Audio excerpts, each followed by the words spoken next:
they had a place to stand to make their argument, because what they were saying was, King, Parliament, you're not the lawgiver.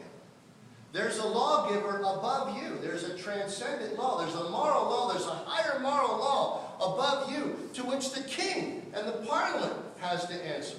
Right? That's why you remember this document, because of this part. This is just a little, by the way, if you read these 27 grievances about how the king is misusing judges, not defending the borders, abusing taxation, it's amazing how relevant these 27 reasons are, okay? But that's just a sidebar. If it weren't for this, which we in the course call the American view of law and government, we describe this as the American view. And we say that these presuppositions are the presuppositions really part of the philosophy of American government. Now, this is what I would suggest you speak to a lot of 9/12 groups sometime, or sometime Campaign for Liberty groups. And one of the things people say to me sometimes, I've had a gentleman up in Westminster, Maryland, stand up and said, you know, we're all for liberty and all that, Mr. Peruka, but do you have to talk about God so much? Amen. And the answer, of course, is yes. Of course. That's what they did here. Otherwise, this is a rant. It's just a list of complaints. It's lost to history. It means nothing without this underpinning, without these presuppositions. That first of all, there is such a thing as absolute truth. Yeah. And that there is a God, our rights come from Him, and the purpose of civil government is to protect and secure those God-given rights. Yeah. And that whenever any form of government becomes destructive of these ends, what ends? Protecting and securing God-given rights. Then it ought to be altered or abolished, and a new government instituted.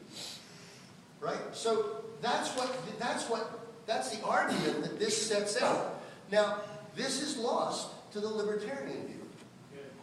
The libertarian view doesn't want to start it. I just recently attended a conference of the Constitutional Sheriffs and Police Officers Association. It was held out in Nevada. And one of the speakers there was an old friend of mine, because I debated against him when I ran for president. His name's Michael Bednarik, and he's a libertarian candidate. And Mr. Bednarik began his presentation to the sheriffs. They gave him about an hour and a half, and they gave me about a half an hour. I got all that. Amen. But he began his argument, and I'm not trying to make fun of him in any way at all. He's a friend of mine, and I'm witnessing to him, okay, as much as I can. But as of yet, he maintains that rights are inherent or innate because you're here, because you're man, right? Just because you breathe or you exist, your rights are innate. And he goes to Webster. He put up slides of Webster, and he put up slides of Black's Law Dictionary and Webster's Dictionary in order to make his point about what the word innate means, or what the word inherent means, etc., etc. But missing the point that I believe that hopefully you understand if you've taken the course, that Webster and Black, they're all men. They're all men. And what they said bedtime was, can change, right? That's all. There's no place to stand. There's no firm place to stand unless you go to the transcendent standard, unless you go. So this is what we need to talk about, I think, when we meet with our libertarian friends, or our some who are trying, actually they're trying to get up and paint the building without the scaffolding in a sense. They're trying to affect change. I think it's Van Til we were talking about tonight. I think it's Van Til's quote where he talks about, you're a waterman on a water ladder trying to move out of the water. You don't have any traction. You don't have any place to stand unless you do like our founders did. So this is not only true, but it's also historic. This is the American view of law, liberty, and government.